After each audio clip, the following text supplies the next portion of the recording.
Movie के start में हमें प्लेनेट मार्स दिखाया जाता है जहां लाइफ पॉसिबल होती है। वहां हवा और पानी दोनों होते हैं, लेकिन ये प्लेनेट वक्त के साथ साथ मर रहा है। मार्स का एक सिटी होता है जिसका नाम होता है जोडांगा, और जोडांगा की मिलिट्री मार्स के लोगों को मारना चाहती है। वहीं पर एक दूसरा शहर भी होता है जिसका नाम हीलियम होता है। काफ़ी समय से हीलियम जोडांगा का मुकाबला करता आ रहा है। फिर एक दिन जोडांगा और हीलियम की आर्मीज़ के बीच वार हो जाती है, और तभी जोडांगा के किंग के पास 3 आदमी आते हैं, जिनमें से लीडर का नाम शांग होता है और वो बहुत ही पावरफुल भी होता है। शांग किंग को एक वेपन देता है और कहता है कि तुम इस प्लेनेट पर राज करोगे अगर तुम वैसा ही करोगे जैसा हम तुम्हें कहेंगे। किंग उनकी बात पर एग्री हो जाता है। शांग के पास ऐसी पावर्स थी कि वो किसी का भी रूप ले सकता था और वो किसी भी प्लेनेट पर जा सकता था। फिर हमें प्लेनेट अर्थ का सीन दिखाया जाता है। हम एक आदमी को देखते हैं जिसका नाम होता है जॉन कार्टर। वो अपने नेफ्यू को एक लेटर लिखता है और कहता है कि तुम यहाँ आ जाओ, मैं तुमसे मिलना चाहता हूँ। वहीं कोई जॉन कार्टर पर नज़र रख रहा होता है। जब उसके नेफ्यू को ये लेटर मिलता है तो वो फ़ौरन आ जाता है। वहाँ आकर उसे पता चलता है कि उसके अंकल जॉन कार्टर की सडन डेथ हो गई है, और वो उस जगह जाता है जहाँ उसके अंकल की बॉडी रखी होती है। वो एक रूम था जिसे सिर्फ अंदर से खोला जा सकता था। जॉन कार्टर का आदमी उसे बताता है कि हमने उसकी बॉडी को दफन नहीं किया, क्योंकि जॉन कार्टर की लास्ट विश यही थी कि उनकी बॉडी को दफन ना किया जाए। वो आदमी जॉन कार्टर के नेफ्यू को एक डायरी देता है जो कि जॉन कार्टर की थी। वो कहता है कि जॉन कार्टर की ये विश थी कि इस डायरी को सिर्फ मेरा भतीजा पढ़ेगा, और इससे शायद तुम्हें तुम्हारे सवालों के जवाब भी मिल जाएंगे। डायरी में जॉन कार्टर ने लिखा होता है कि तुम उन सारी कहानियों पर बिलीव करते थे जो बचपन में मैं तुम्हें सुनाया करता था, लेकिन अब तुम बड़े हो चुके हो, इसलिए तुम मेरी इस कहानी पर भी बिलीव करो जो मैं तुम्हें सुनाने जा रहा हूँ। डायरी में आगे लिखा होता है कि आज से तकरीबन 13 साल पहले मैं एक सोने की केव ढूंढ रहा था, लेकिन उसे कर्नल के लोग पकड़ लेते हैं और प्रिजनर बना लेते हैं। असल में वो लोग जॉन कार्टर को अपने साथ शामिल करना चाहते थे, लेकिन तभी वहाँ दुश्मनों के लोग आ जाते हैं और कर्नल के सोल्जर्स पर अटैक कर देते हैं। लेकिन जॉन कार्टर और कर्नल वहाँ से भागने में कामयाब हो जाते हैं। वो जाकर एक केव में छुप जाते हैं, और ये होती है वो सोने की केव जिसकी जॉन कार्टर को तलाश थी। वो पूरी केव सोने से भरी हुई थी। अभी वहाँ एक आदमी आ जाता है जो जॉन कार्टर पर अटैक कर देता है, लेकिन जॉन कार्टर उसे मार डालता है। वो शांग का आदमी था, और वो आदमी अपने गले से एक डिवाइस निकालता है और उसे एक्टिवेट करता है। उसमें से ब्लू लाइट जलने लगती है और वो स्लोली बोलता है बारसूम। जॉन कार्टर उससे वो डिवाइस ले लेता है और वो भी कहता है बारसूम। ऐसा कहते ही जॉन कार्टर वहाँ से गायब हो जाता है और एक काफ़ी बड़े डेजर्ट में आ जाता है। उसे समझ में नहीं आ रहा था कि उसके साथ ये कैसे हुआ। यहाँ आकर वो बड़े बड़े जंप लगा पा रहा था। असल में वो इस वक्त मार्स यानी कि बारसूम पर होता है, और यहाँ पर ग्रेविटी कम होने की वजह से वो बड़ी बड़ी छलांगें लगा पा रहा था। पर वो ये बात जानता नहीं है कि इस वक्त वो मार्स पर है। वहाँ मार्स पर रहने वाले लोग आ जाते हैं जिनको टार्कस कहा जाता था। वो लोग काफ़ी लंबे लंबे होते हैं और इंसानों की तरह तो बिल्कुल नहीं लगते थे। ये लोग जॉन कार्टर को पकड़कर अपने साथ कबीले में ले जाते हैं, और जिस डिवाइस से जॉन कार्टर यहाँ आया था उनका लीडर वो डिवाइस अपने पास रख लेता है। फिर हम देखते हैं कि आसमान में जोडांगा और हीलियम की फाइट हो रही होती है। अब क्योंकि जोडांगा के किंग के पास वो पावरफुल वेपन होता है, इसलिए वो हीलियम पर हावी हो रहा था। जोडांगा का किंग हीलियम के किंग को कहता है कि मैं तुम्हारी बेटी से शादी करना चाहता हूँ, और अगर तुम ऐसा करोगे तो मैं ये वादा करता हूँ कि मैं हीलियम को कोई नुकसान नहीं पहुँचाऊँगा।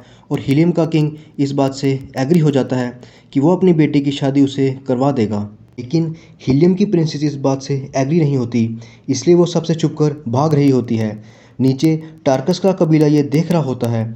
वो चाहते हैं कि जोडांगा और हीलियम आपस में लड़कर मर जाएं और मार्स पर टार्कस का राज हो जाए। अब हम देखते हैं कि भागती हुई प्रिंसेस प्लेन से गिरने वाली होती है। जॉन कार्टर ये सब देख लेता है और वो लंबे लंबे जंप लगाकर प्रिंसेस को बचा लेता है।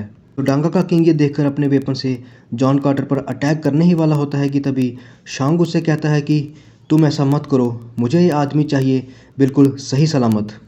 जोडांगा का किंग जॉन कार्टर को पकड़ने ही वाला होता है कि तभी नीचे से टार्कस वाले उन पर फायर करने लगते हैं, इसलिए जोडांगा की आर्मी को वहां से भागना पड़ता है।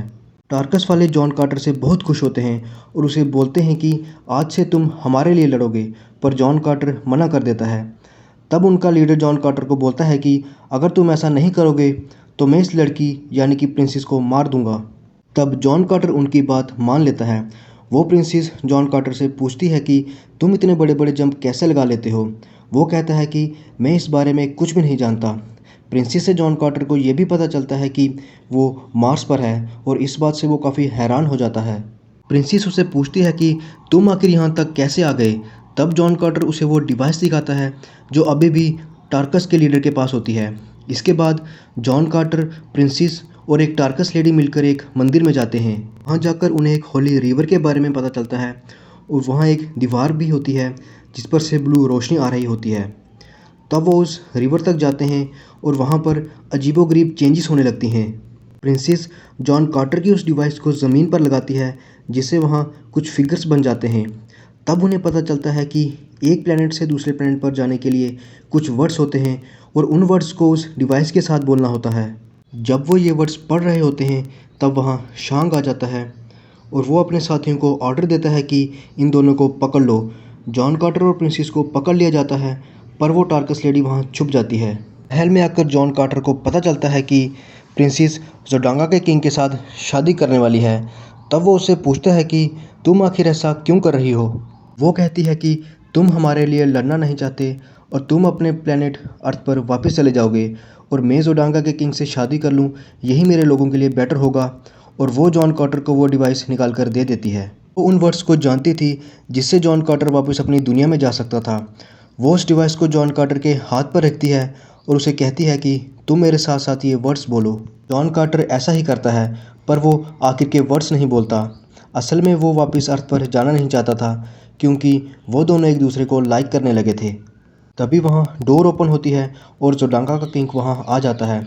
वो जॉन कार्टर को नहीं देख पाता क्योंकि जॉन कार्टर पहले ही जंप लगाकर ऊपर चला जाता है। जॉन कार्टर महल के नीचे आ जाता है और वहाँ एक लेडी होती है।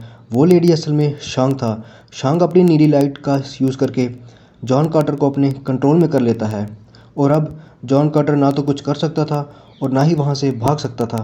शांग जॉन कार्टर को कहता है कि तुम जब से इस प्लैनेट पर आए हो तब से तुम्हारी पावर्स बढ़ गई हैं। असल में मैं तो एग्जिस्ट ही नहीं करता, लेकिन इस राज को छुपाने के लिए हमें बड़ी मेहनत करनी पड़ती है। शांग एक लेडी का रूप लेकर जॉन कार्टर को वहाँ ले जाता है जहाँ प्रिंसेस और किंग शादी के लिए आगे बढ़ रहे होते हैं और आज उनकी शादी भी थी। शांग कहता है कि प्रिंसेस बहुत इंटेलिजेंट है और उसने नीली रोशनी का सीक्रेट भी पता लगा लिया है। आज रात जब दो चांद आसमान में मिल जाएंगे तब हर उस पर्सन को मार दिया जाएगा जो नीली लाइट की रियलिटी को जानता है। जॉन कार्टर उससे पूछता है कि तुम आखिर ऐसा क्यों कर रहे हो। इस पर शांग कहता है कि हम ये गेम तब से खेलते आ रहे हैं जब ये प्लैनेट आबाद भी नहीं हुआ था और ऐसा हम तब तक करते रहेंगे जब तक हम प्लैनेट अर्थ को भी डिस्ट्रॉय ना कर दें और ये उनका मिशन है। ये नीली लाइट हम उसी को देते हैं जो बेवकूफ़ हो और अमीर भी हो और जोडांगा का किंग ऐसा ही है। शांग कहता है कि हम खास मकसद के लिए बनाए गए हैं, लोगों से उन्हीं की दुनिया को डिस्ट्रॉय करवाते हैं और इसी वजह से हमें ताकत भी मिलती है। शांग जॉन कार्टर को कहीं और शिफ्ट कर रहा होता है कि तभी जॉन कार्टर का वफादार डॉग वहां आ जाता है और वो शांग के हाथ में उसी जगह काट लेता है जहां उसने ब्लू लाइट वाली डिवाइस लगाई होती है। डिवाइस कटते ही जॉन कार्टर उसके कंट्रोल से बाहर आ जाता है और वो एक शिप लेकर वहां से भाग जाता है पर वो लोग उसका पीछा करते हैं। तब जॉन कार्टर की वो तीसरी साथी यानी कि वो टार्कस लेडी उस शिप को मार गिराती है जो जॉन कार्टर का पीछा कर रहा था। जॉन कार्टर उस फीमेल को बोलता है कि हमें प्रिंसेस को बचाना होगा और हमें इसके लिए पूरी आर्मी चाहिए होगी। जॉन कार्टर फिर टार्कस जाता है और जब वो वहाँ पहुँचता है तो उसे प्रिजनर बना लिया जाता है क्योंकि जो टार्कस का पुराना किंग था उसे भी अब प्रिजनर बनाया गया होता है और एक दूसरा टार्कस उसे धोखा देकर किंग बन गया होता है और जॉन कार्टर को वो बिल्कुल भी लाइक नहीं करता था। अगले दिन जॉन कार्टर और उस टार्कस के पुराने किंग को एक मॉन्स्टर के सामने छोड़ दिया जाता है, लेकिन जॉन कार्टर उसे मार डालता है और वो उस टार्कस राजा को भी मार डालता है जो पुराने किंग की जगह खुद किंग बन गया था। अब पुराना राजा फिर से किंग बन गया था। जॉन कार्टर उसे प्रिंसेस के बारे में बताता है और उसे शांग की असलियत भी बताता है। वहीं शादी की रस्म होने वाली होती है और तभी जॉन कार्टर वहाँ पहुँच जाता है। वो कहता है कि ये जो कुछ भी हो रहा है ये सब एक साजिश है। जोडांगा ने हीलियम को चारों ओर से घेर लिया है और ये शादी होते ही वो हीलियम पर अटैक कर देंगे। जोडांगा का किंग तलवार निकाल लेता है और तभी वहाँ वार स्टार्ट हो जाती है। हीलियम का साथ देने के लिए टार्कस की फौज भी वहाँ आ जाती है। जॉन कार्टर जोडांगा के किंग को मार डालता है, लेकिन शॉन्ग प्रिंसेस के रूप में आकर प्रिंसेस पर तलवार रख देता है, मगर प्रिंसेस उसकी वो ब्लू लाइट वाली डिवाइस निकाल लेती है जो कि शॉन्ग के कंट्रोल में थी और उसे फेंक देती है। पर शॉन्ग बड़ी चालाकी से वो डिवाइस फिर से ले लेता है। जॉन कार्टर उसे मारने ही वाला होता है कि वो तभी वहाँ से गायब हो जाता है। बाद में जॉन कार्टर और प्रिंसेस की शादी हो जाती है। उसी रात शॉन्ग वहाँ किसी और रूप में आता है और वो जॉन कार्टर की चेस्ट पर अपना हाथ रखकर वो वर्ड्स बोलता है जिससे वो वापस प्लैनेट अर्थ पर चले जाए और जॉन कार्टर अर्थ पर पहुँच जाता है। जब उसकी आँख खुलती है तो वो खुद को उसी जगह पर पाता है जहाँ से वो गायब हुआ था। अब वो वापस मार्स पर जाना चाहता था क्योंकि उसकी वाइफ यानी कि प्रिंसेस मार्स पर थी, पर उसके पास वो डिवाइस नहीं थी। जॉन कार्टर 10 सालों तक वो डिवाइस ढूंढ रहा होता है और फाइनली उसे वो डिवाइस मिल जाती है। ये सारी कहानी जॉन कार्टर का नेफ्यू पढ़ रहा होता है। जॉन कार्टर ने लिखा होता है कि अब तुम जान चुके हो कि मैंने क्यों कहा था कि मेरी डेड बॉडी को नहीं दफनाना, क्योंकि अगर मेरी बॉडी यहाँ डिस्ट्रॉय हो गई तो मैं मार्स पर भी मर जाऊँगा और जहाँ मेरी डेड बॉडी का कॉफिन है उसकी चाबी तुम खुद हो और अब मेरी बॉडी की हिफाजत करने की रिस्पॉन्सिबिलिटी तुम्हारे ऊपर है। जॉन कार्टर का भतीजा देखता है कि उस रूम की डोर पर कुछ अल्फ़ाबेट्स लिखे हुए हैं और वो उन अल्फ़ाबेट्स से अपना नाम लिखता है, मगर वो डोर ओपन नहीं होती। फिर वो अपना निकनेम वहाँ लिखता है जिस नाम से जॉन कार्टर उसे बुलाया करता था। तब वो डोर ओपन हो जाता है, लेकिन पीछे से एक आदमी उसे मारने की कोशिश करता है, लेकिन उस आदमी को कोई गोली मार देता है और वो मर जाता है। जॉन कार्टर का नेफ्यू देखता है कि जॉन कार्टर अभी भी ज़िंदा है और वो उस आदमी के पास जाता है जिसको अभी-अभी उसने मारा होता है और वो उसके कोट से एक डिवाइस निकालता है जिसके ज़रिए वो मार्स पर जा सकता था। और ये जो आदमी मरा था वो शैंग था जो रूप बदल कर वहाँ आया था। जॉन कार्टर का मिशन अब पूरा हो गया था और वो अपने नेफ्यू को कहता है कि कोई किताब लिखो, किसी से प्यार करो और ज़िंदगी का कोई मकसद बनाओ। जॉन कार्टर उस डिवाइस को लेकर एक जगह पर लेट जाता है और उन वर्ड्स को बोलकर फिर से मार्स पर चला जाता है और यहीं पर मूवी का एंड हो जाता है। आपको ये एक्सप्लेनेशन कैसी लगी हमें कमेंट बॉक्स में बताएं। Thank you.